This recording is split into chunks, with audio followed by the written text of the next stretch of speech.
So hello everyone, आज मैं आपके लिए एक्सप्लेन करूंगी बिग ब्रदर का एपिसोड नंबर 40। तो जैसा कि लास्ट एपिसोड में हमने देखा था कि चांगशाओ ने कॉन्गशुन की मदद लेते हुए बड़े ही चालाकी से रेंडिंग के रोलर को उससे छीन लिया, मगर तभी वहाँ पर हेवनली वे की एंट्री हो गई। इस हेवनली वे में ऐसी खतरनाक पावर्स थी जो कि किसी भी कल्टीवेटर की सारी शक्तियों को छीन सकती है। इस हेवनली वे का मुकाबला ना ही कोई सेंट, इमॉर्टल या डीमन कर सकता था। तो अपने हीरो चांगशाओ ने दिमाग के घोड़े दौड़ाते हुए वहाँ पर ह्यूमन रेस की ऐसी आर्मी को बुला लिया जिनके पास ह्यूमन और डीमन दोनों की शक्तियाँ थी। इसी ह्यूमन रेस ने हजारों सालों पहले भी हेवनली वे को हराया था और इस बार भी वो हेवनली वे का मुकाबला करने की ताकत रखते हैं। अब आगे तो ओपनिंग सीन में हम देख पाते हैं कि ह्यूमन डीमन रेस ने हेवनली वे पर अटैक करना शुरू कर दिया है। उन्होंने अपने खतरनाक वेपन से हेवनली शैकल को ब्रेक करना शुरू कर दिया था, जिससे सभी कल्टीवेटर्स आजाद हो गए। वहाँ पर ह्यूमन डीमन रेस ने पूरी तरह से अपना डोमिनेंस शो करते हुए हेवनली वे को पीछे पुश कर दिया।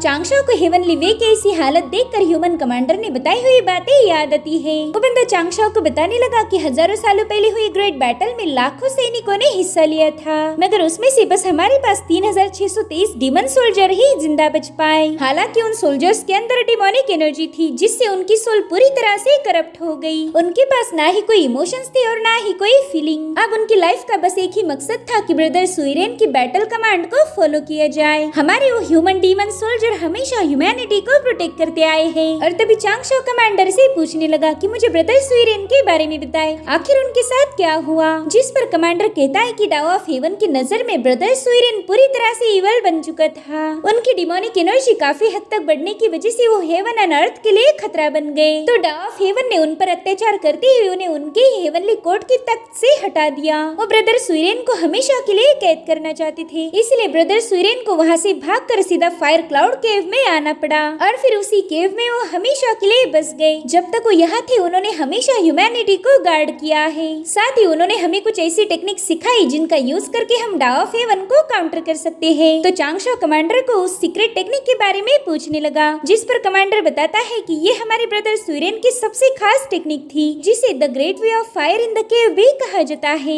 इसी जबरदस्त टेक्निक का यूज करते हुए हम हेवन के खिलाफ जंग कर सकते हैं। अगर हेवन ने एक बार फिर से ह्यूमन रेस के खिलाफ अपनी शमशीर उठाई तो हम हेवन को पूरी तरह से मिटा देंगे। इधर बैटल ग्राउंड में ह्यूमन डीमन रेस पूरी तरह से हेवनली वे पर डोमिनेट कर रही थी। वो सभी लोग आगे बढ़ते हुए हेवनली वे पर हमला करने लगे तो हेवनली वे भी उन पर अपना थंडर बरसाना शुरू कर देता है। हालांकि ह्यूमन डीमन रेस पर इसका कोई असर नहीं हो रहा था और उसी वक्त ह्यूमन डीमन रेस ने अपने हजारों वेपन सीधा हेवनली वे पर थ्रो कर दिए, जिससे हेवनली वे पूरी तरह से डिस्ट्रॉय हो गया था। चांगशाओ को लग रहा था कि अब हेवनली वे पीछे हट चुका है, मगर उसे ये उम्मीद नहीं थी कि डाओ ऑफ हेवन हेवनली वे को सपोर्ट करने वहाँ आएगा। उनके वहाँ आते ही पूरे यूचिन किंगडम में अंधेरा छा गया। वो ह्यूमन डीमन रेस के कमांडर से बात करने लगे। वो पूछ रहे थे कि हजारों सालों बाद हमारी मुलाकात हुई, जरा मुझे बताओ तुम्हारे भाई सुइरेन की इंजुरीज कैसी है। पिछली बार तो मैंने तुम्हारे भाई सुइरेन को बुरी तरह से खदेड़ दिया था। जिस पर कमांडर जवाब देते हुए कहने लगा कि मेरा भाई सुइरेन बिल्कुल ठीक है, भले ही उन्होंने मॉर्टल्स की दुनिया को छोड़ दिया मगर वो अभी भी ह्यूमन रेस के खिलाफ कोई अत्याचार सहन नहीं कर सकते।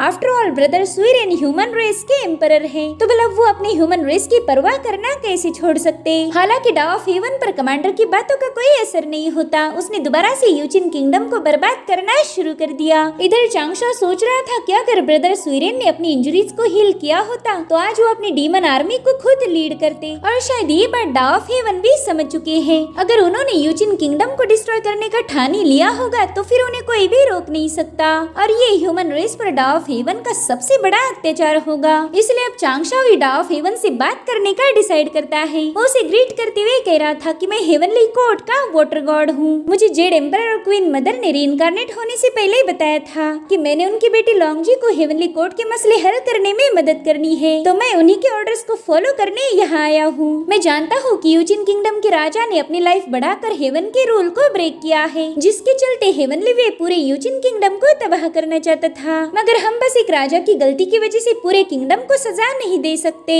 साथ ही साथ मेरे पास हेवन के लिए एक खास ऑफर भी है। अगर आप सुनोगे तो मैं आपको एक्सप्लेन कर सकता हूँ। शायद उस अपॉर्चुनिटी को सुनकर आप आपका डिसीजन बदल ले। तो डा ऑफ हेवन भी चांगशाओ को उसकी बात कहने का मौका देते हैं। अब चांगशाओ उन्हें बताने लगा कि इस औरत के पेट में यूजिन किंगडम का होने वाला वारिस है। अगर आप आपकी हेवनली पावर का यूज करके इस बच्चे को ब्लेस कर दो तो ये बच्चा आगे चलकर यूजिन किंगडम के जितने भी सर्वाइवर्स है उन्हें लेकर एक नया नेशन बनाएगा। वो नया राज्य यूजिन किंगडम से 1000 गुना ज्यादा प्रॉस्परस होगा। दरअसल चांगशाओ पहले से ही जानता था कि हेवन एक शांग डायनेस्टी को क्रिएट करना चाहता है, तो उसने जानबूझकर डा ऑफ हेवन के सामने खुद ही वो अपॉर्चुनिटी रख दी। यूजिन किंगडम के लोगों का ही यूज करके शांग डायनेस्टी को क्रिएट करो। ऐसा करने से ह्यूमन रेस भी प्रोटेक्टेड रहेगी और डा ऑफ हेवन का मकसद भी पूरा हो जाएगा। साथ ही साथ चांगशाओ को ये भी पता था कि एक बार शांग डायनेस्टी क्रिएट हो जाए तो हेवनली वे कभी उस पर अटैक नहीं करेगा। तो सदियों से जो ह्यूमन एम्परर और हेवन की जंग चलती आ रही है वो भी खत्म हो जाएगी। अब चांगशाओ का ये प्लान काफी ज्यादा सॉलिड तो था, मगर इसके लिए यूजिन किंगडम के लोगों की परमिशन लेना भी जरूरी है। तो अब वो यूजिन किंगडम की रानी से कहने लगा कि अगर आप हेवनली वे के कहर से बचना चाहती हो तो आपको 3 शर्तों को एक्सेप्ट करना है। पहली शर्त ये कि आपके नए नेशन का कोई भी राजा हेवन के खिलाफ नहीं जा सकता।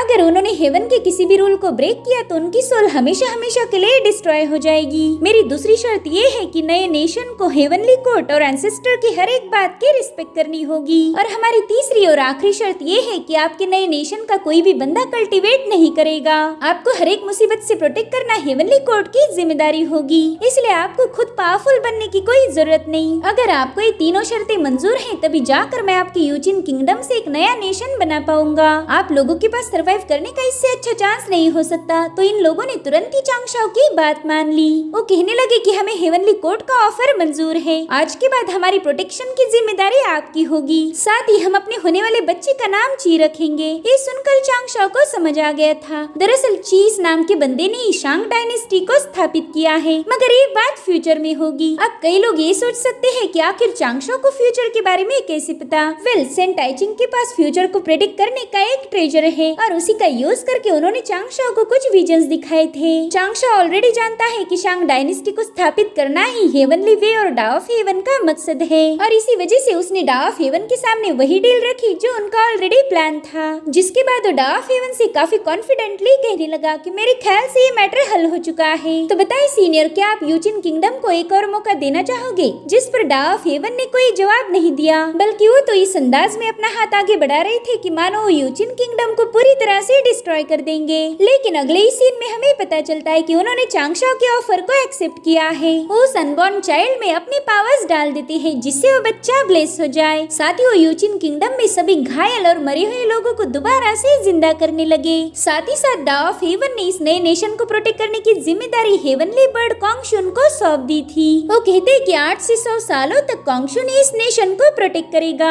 जिसके बाद डा ऑफ हेवन ने अपनी पावर्स का यूज करते हुए कॉन्गशुन पर हेवनली प्रेशर डालना शुरू कर दिया, जिसके चलते कॉन्गशुन अब पूरी तरह से डा ऑफ हेवन के कंट्रोल में हो जाएगा। अगले 100 सालों तक वो डा ऑफ हेवन के खिलाफ कोई कदम नहीं उठा सकता। कॉन्गशुन को यहाँ के लोगों को प्रोटेक्ट करने के साथ साथ नए पैदा होने वाले राजा को भी सब कुछ सिखाना होगा, ताकि वो नया राजा डा ऑफ हेवन के खिलाफ कभी जा न पाए। इधर चांगशाओ को समझ नहीं आ रहा था कि आखिर डा ऑफ हेवन कॉन्गशुन के साथ ये क्या कर रहे हैं। तभी ज़ाओ गॉन्गमिंग चांगशाओ को बताने लगा कि डा ऑफ हेवन ने कॉन्गशुन को करेक्ट किया है। जो भी लोग हेवन के खिलाफ जाने की जुर्रत करते हैं उन्हें हेवन बिल्कुल बर्दाश्त नहीं करता। एक तो उस बंदे को मारा जाता है या फिर उसे ऐसी कठपुतली बनाया जाता है जो कि हर बार डा ऑफ हेवन के हर एक हुक्म का पालन करे। और वही सब कॉन्गशुन के साथ हुआ था, जो देखकर चांगशाओ को काफी ज्यादा बुरा लगने लगा। कॉन्गशुन जैसा पावरफुल वॉरियर डा ऑफ हेवन की कठपुतली बन गया। अब डा ऑफ हेवन कॉन्गशुन को हुक्म देते कि इन सभी लोगों को लेकर इस दिशा में चले जाओ, वहाँ पर ही ह्यूमन का नया नेशन बनेगा।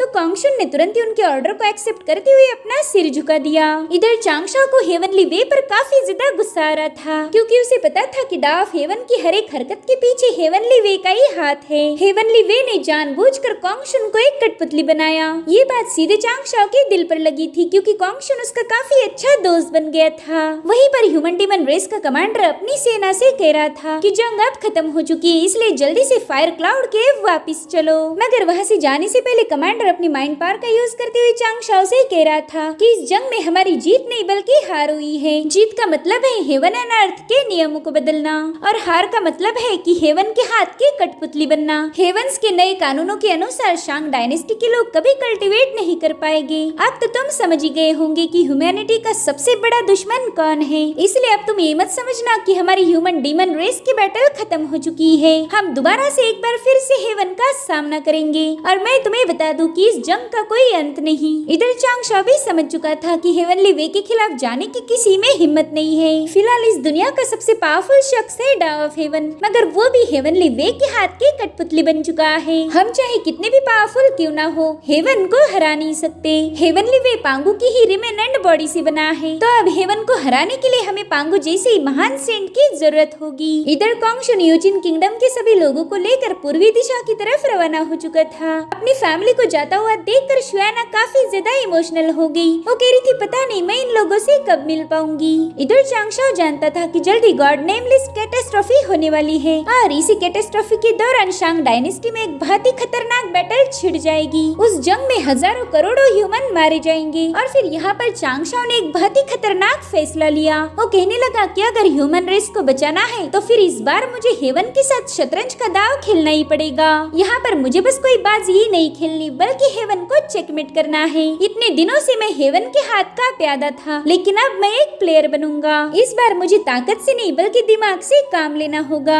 जिसके बाद चांगशाओ सीधे जाकर सेंट टाइचिंग से बात करने लगा। उनसे पूछ रहा था कि सीनियर क्या मेरी कल्टीवेशन में कोई बदलाव आए हैं, क्योंकि मुझे ऐसा फील हो रहा है कि मैं जो भी कोई डिसीजन ले रहा हूँ उसमें कहीं ना कहीं हेवंस का इन्फ्लुएंस है। जिस पर सेंट टाइचिंग कहने लगे कि तुम्हें घबराने की जरूरत नहीं, हेवन तुम्हें पूरी तरह से कंट्रोल नहीं कर सकता। जो सुनकर चांगशाओ को थोड़ी सी राहत मिल गई और तभी सेंट टाइचिंग कहने लगे कि तुमने जल्दी से हेवनली कोर्ट जाना चाहिए, वहाँ पर एक बहुत बड़ा मसला हो गया। वही दूसरी तरफ युनशाओ चांगशाओ की यंग फॉर्म को बताने लगी कि मेरे मास्टर ने मुझे इत्तला किया कि हमारे टाओविस सेक्ट को जल्दी कैटास्ट्रॉफी का सामना करना होगा। अब वो कैटास्ट्रॉफी कितनी ज्यादा खतरनाक होगी इसके बारे में तो मेरे मास्टर को भी कोई आइडिया नहीं। ये सुनकर जाओ गॉन्गमिंग आलस देते हुए कह रहा था कि इतिहास उठाकर देख लो, आज तक ऐसे कई सारे डिजास्टर आए और चले गए, अब तो हमें उसकी आदत हो चुकी है। हालांकि इस बच्चे ने अभी तक कोई कैटास्ट्रॉफी विटनेस नहीं की, मेरे ख्याल से इसने थोड़ा संभाल कर रहना चाहिए। तभी चांगशाओ इन दोनों भाई बहनों से एक सवाल पूछता है कि आखिर हेवन ह्यूमंस को कल्टीवेशन से मना क्यों कर रहा है। जिस पर युनशाओ जवाब देते हुए कहती कि हमारे हेवन एंड अर्थ में बहुत ही लिमिटेड स्पिरिचुअल एनर्जी है, जो भी बंदा कल्टीवेट करेगा उसकी बॉडी में वो स्पिरिचुअल एनर्जी समा जाएगी। इसलिए हेवन मॉर्टल्स को कल्टीवेशन करने से रोकता है ताकि ये एनर्जी पूरी तरह से खत्म ना हो जाए। साथ ही साथ इस दुनिया पर कैटास्ट्रॉफी भी क्रिएट की जाती है ताकि उसमें कई सारे लोगों को खत्म कर दिया जाए। उनके मरते ही वो सारी स्पिरिचुअल एनर्जी दोबारा से हेवन एंड अर्थ में वापस आ जाती है। इधर चांगशाओ सोचता है कि मेरी ह्यूमन रेस को सरवाइव करने के लिए किसी स्पिरिचुअल एनर्जी की जरूरत नहीं, और अगर उनमें से कुछ लोगों को कल्टीवेशन करने का मौका दिया जाए तो वो हेवन के लिए एक अच्छे मास्टर साबित होंगे।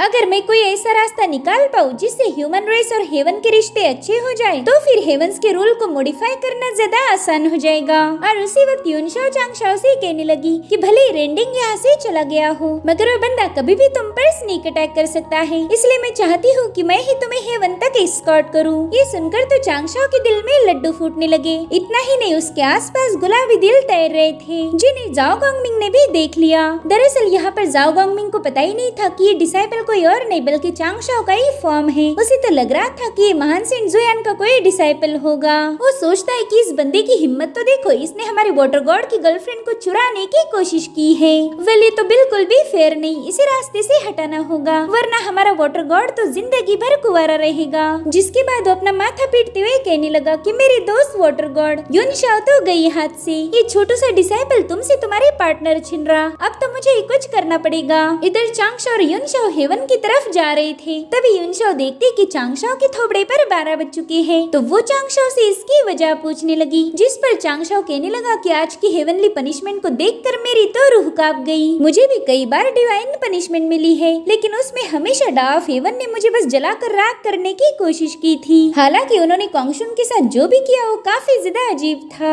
साथ ही मुझे अपने अंदर एक बदलाव भी महसूस हो रहा है। पहला मैं हेवन के खिलाफ था, लेकिन अब मेरे थॉट्स हेवन के अगेंस्ट जा ही नहीं पा रहे। ये सुनकर युनशाओ को हंसी आने लगी। वो कहती है कि आज तक हेवन को इतनी उंगली किसी ने नहीं की होगी जितनी की तुमने की है, इसीलिए शायद तुम अब हेवन के फेवरेट बन गए। वैसे सच बताओ तो अब मुझे नहीं लगता कि तुमने ज्यादा फिक्र करनी चाहिए, तुम हर बार किसी न किसी टेंशन में रहते हो। तो चांगशाओ जवाब देते हुए कहने लगा कि मेरे पास कल्टीवेशन करने के लिए ज्यादा साल नहीं बचे, इसलिए मुझे हमेशा हमेशा डर लगा रहता है कि कहीं कोई अनहोनी हो जाए और मैं उसे रोक भी न पाऊँ। और यही वजह है कि मैं हर बार सोचता हूँ और कुछ न कुछ प्लान बनाता हूँ ताकि मैं हर एक मुश्किल को सॉल्व कर पाऊँ। तभी युनशाओ उससे पूछने लगी कि मुझे बताओ फिलहाल तुम्हें कौन सी चीज सता रही है। जिस पर चांगशाओ जवाब देते हुए कहने लगा कि फिलहाल तो मुझे हमारे सेक्ट की फिक्र हो रही, पता नहीं कैटास्ट्रॉफी में कितने लोग सर्वाइव कर पाएंगे। तो युनशाओ से समझाती है कि तुम्हें अकेले ही इतना सारा बोझ उठाने की जरूरत नहीं, आफ्टर ऑल हम दोनों पार्टनर्स हैं, तो आगे चलकर हम दोनों मिलकर इसके बारे में सोच लेंगे।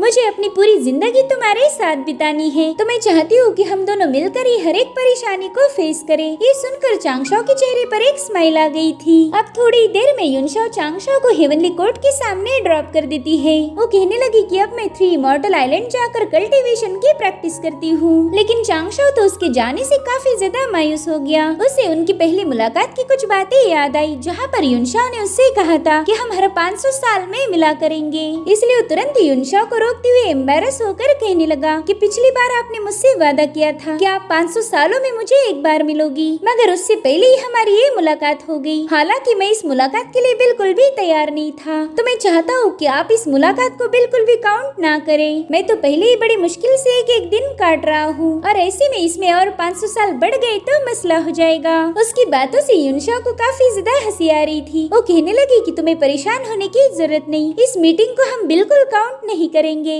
अब अगले सीन में हम देखते कि ज़ाओ गॉन्गमिंग घबराते हुए आकर चांगशाओ को अपने पास खींच लेता है। इधर चांगशाओ को कुछ भी समझ नहीं आ रहा था कि आखिर ज़ाओ गॉन्गमिंग इतना परेशान क्यों है। इसलिए ज़ाओ गॉन्गमिंग चांगशाओ के कान में बताने लगा कि आप उस महान सेंट जुयान के यंग डिसाइपल को तो जानते ही होंगे। वो छोटू से डिसाइपल दिखता भोला है लेकिन है बड़ा कमीना। वो युनशाओ को आपसे छीनने की कोशिश कर रहा है। मैंने अपनी आंखों से देखा, वो मेरी बहन पर फुल टू लाइन मार रहा था। इधर चांगशाओ को ये समझ नहीं आ रहा था कि आखिर वो ज़ाओ गॉन्गमिंग को कैसे समझाए कि वो यंग डिसाइपल चांगशाओ का ही एक फॉर्म है। तभी ज़ाओ गॉन्गमिंग चांगशाओ से कहने लगा कि हमें जल्दी से जाकर हेवन की जोड़ियां बनाने वाले बंदे से मिलना होगा। अगर तुमने उस बंदे को रोका नहीं तो तुम्हारी गर्लफ्रेंड को हड़प लेगा, फिर तुम जिंदगी भर कुंवारे मरोगे। इधर चांगशाओ रोते हुए कहने लगा कि हे डा ऑफ हेवन, पता नहीं आप मुझे कैसे कैसे दिन दिखा रहे। यहाँ पर मैं कैटास्ट्रोफी का टेंशन ले लेके अपना खून जला रहा हूँ और ये ज़ाओ गॉन्गमिंग है जिसे मेरी शादी की पड़ी। अब मैं तो उसे समझा भी नहीं सकता कि वो यंग डिसाइपल कोई और नहीं बल्कि मैं खुद हूँ। लेकिन ज़ाओ गॉन्गमिंग तो उसे ढंग से रोने भी नहीं दे रहा था। वो सीधा चांगशाओ को अपनी गोद में उठाकर मैच मेकर के पास पहुँच जाता है।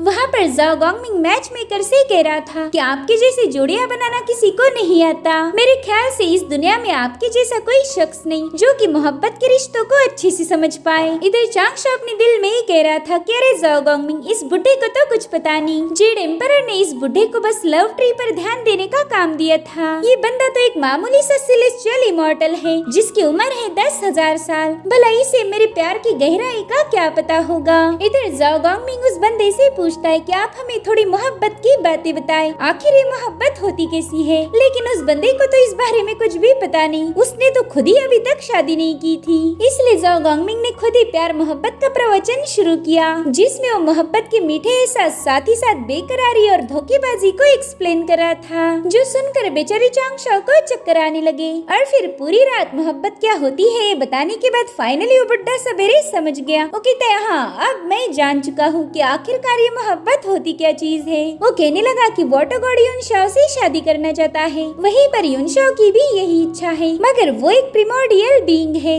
जिसके चलते वो लव ट्री पर रिप्रेजेंट नहीं हो सकती। अब रेड ट्री पर ना होने की वजह से मैं उसका नसीब चांगशाओ के साथ जोड़ भी नहीं सकता। इन दोनों की जोड़ी बनाए रखने के लिए हमें कुछ और तरीके ढूंढने होंगे ताकि इन दोनों के दरमियान कोई तीसरा बंदा ना आने पाए। क्यों ना वाटर गॉड युनशाओ के लिए एक प्यार भरा खत लिखे जिसमें वो अपनी सारी फीलिंग्स को एक्सप्रेस करके उसके साथ एक फूल भी युनशाओ को भेज सकता है। अब इस प्यार भरे खत का नाम सुनते ही ज़ाओ गॉन्गमिंग को खुद का एक्सपीरियंस याद आया। वो कहते हाँ, ये आइडिया सही रहेगा। ज़ाओ गॉन्गमिंग की हरकतें देखकर ही चांगशाओ समझ गया कि ज़ाओ गॉन्गमिंग को भी जियांग नाम की बंदी ने लव लेटर भेजा था, मगर उसे तो लेटर पढ़ के भी कुछ समझ नहीं आया। इसलिए चांगशाओ उसके पास जाकर बताने लगा कि शायद सिस्टर जियांग आपसे प्यार करती है, लेकिन आप तो बस उन्हें एक अच्छी दोस्त समझते हो, इसलिए आपने उस लेटर का कोई जवाब नहीं दिया। दरअसल चांगशाओ को इस सिस्टर जियांग के बारे में भी पता था। ये बंदी गॉड्स के नेमलेस कैटास्ट्रॉफी में मारी जाएगी और फिर उसके बाद उसे एक गॉड बनाया जाएगा। यही बंदी लाइटनिंग मदर ऑफ हेवन बनेगी